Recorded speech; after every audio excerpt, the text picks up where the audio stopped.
Florence, when did you first realise you were psychic? 5.5 years ago.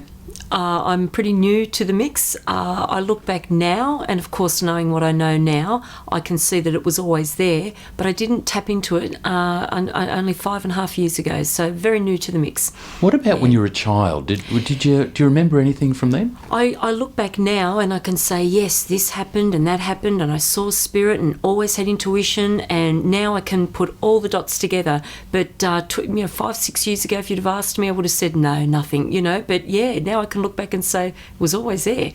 Yeah. So when you say 5.5, 6 years ago, what led you? What started this journey? I think, we've all lost people, and I had lost people, and I always wanted to go and see what people can prove to me, and is there life beyond this life? And, so I think my own loss has always made me curious, and just, went to mediums, went to psychics and started some training, and then just found that it all kicked in for me, and then just sort of went out on my own and just developed it further and listened to my guides, and bang, just the floodgates opened. So can we just go back? Yeah. What was the first time that you went somewhere? You read a book. Where was the first place you went? Was it to a spiritualist church? Or? It was watching shows and watching mediums and thinking, I'd love to do that, but I don't have any talent.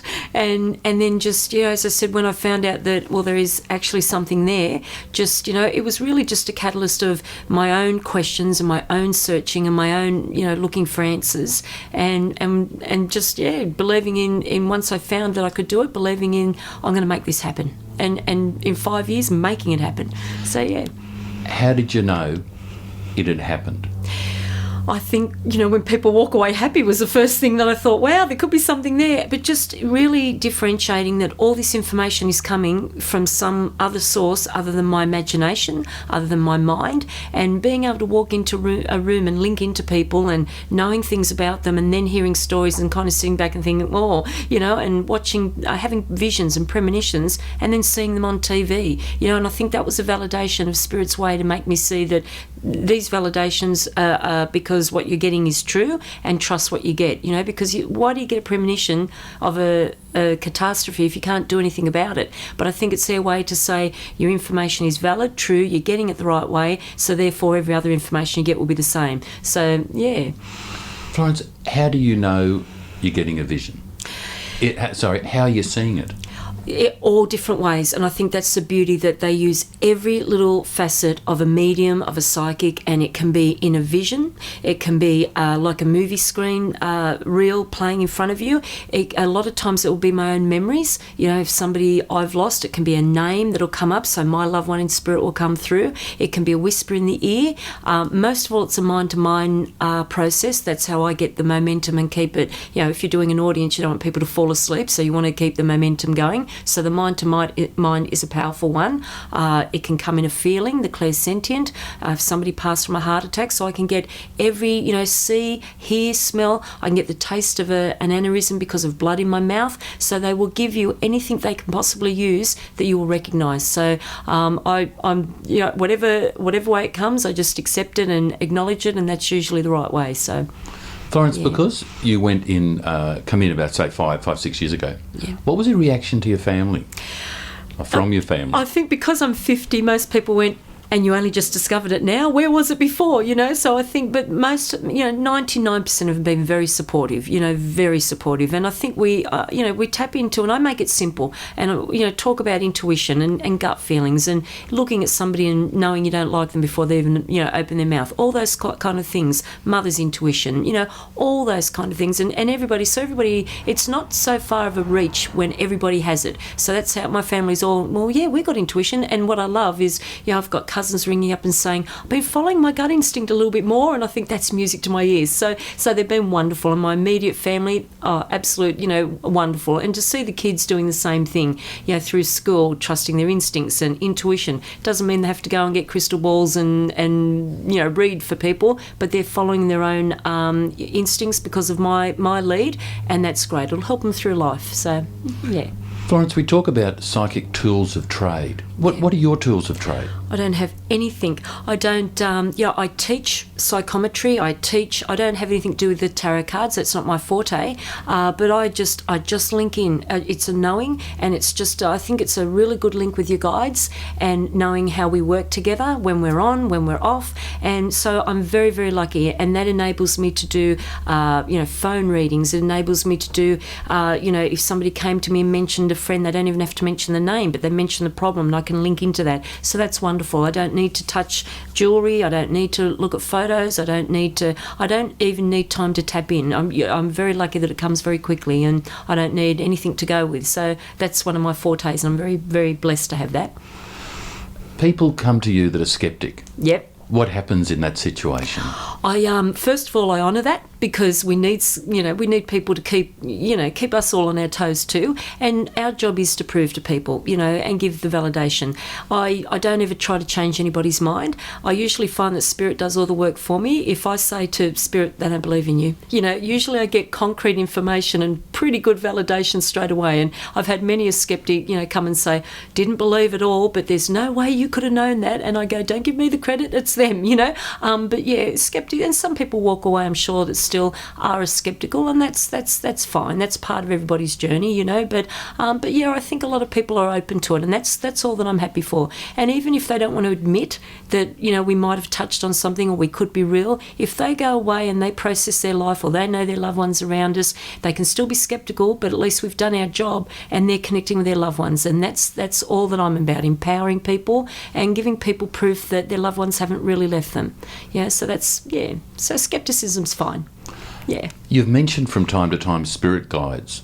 Yeah. Can you just talk about spirit guides and how did you find yours? Well, everybody, again, it's been such a small journey for me. 5 years ago was, when I think when I look back now, you always have that feeling of somebody watching you, or, that you're safe or you're protected in dire circumstances. And now I can accredit that to my spirit guide always being there. But I didn't get to know my spirit guide till 5 years ago. And that was just I'm not big on meditation. Everybody's different. And I'm a bit unique that I pump the music up and say a prayer and, and link in that way. I don't meditate, and I don't sit and have a sleep or anything like that.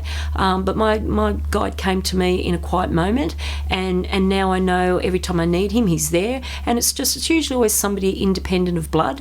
They're usually there from the time we take our first breath to the time we take our last breath. We have our family and angels and everybody, whatever God you believe in, all of them look after us too. But we have a guide that's always there to not live our life, that's part of our journey and our destiny, but to assist us and to help us and to try and give us a gentle nudge, whether we listen or not. That's our choice, our freedom of mind. So, but yeah, it's just, I think, having that protection. I always refer to it as having the bouncer on the door at the club. You wouldn't go to the club if a fight broke out and nobody was there to protect you. And that's the way I look at the spirit world. I never dabble into anything until I do an opening prayer and, call my guide in, and a closing prayer and close it off. So he's the one that looks after me.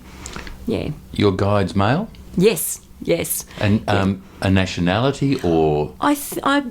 I'm bouncing between Greek and Italian. He's just around that way. I wonder sometimes whether it's my visual that I create, what I like to see, this wonderful Greek god, or, that sort of thing. But yeah, he always comes to me the same vision. Sometimes the outfits are different. I think that's like me playing dress up like when I was a little girl, Barbie dolls, But I think he's definitely, I'm bouncing between Greek and Italian, So I think there might have been two heritages there, maybe a mum and a dad, with different nationalities. But he's definitely got the European connection. So, but he's young and, and fun. Just, I think they come to like attracts like. So I've got one that tolerates my craziness, my impatience, my zest for life, my passion, all that kind of thing. So that's great.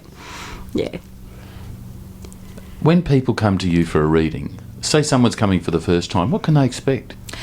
Honesty. If I don't have an answer to a question, then I will certainly tell them that, I don't have an answer. I never try to sugarcoat or whitewash.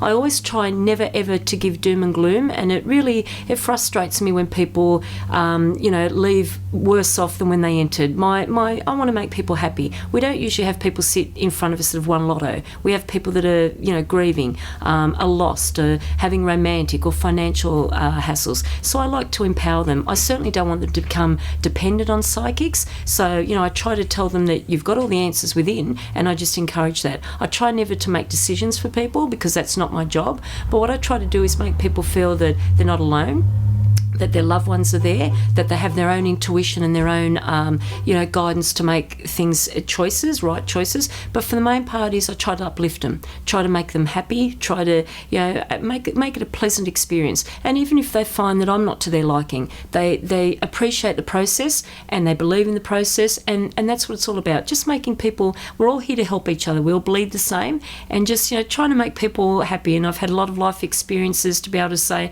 yeah, I have an idea how you feeling, you know, and so yes, that's the main thing, just making them happy, you know. Are you enjoying being a psychic medium?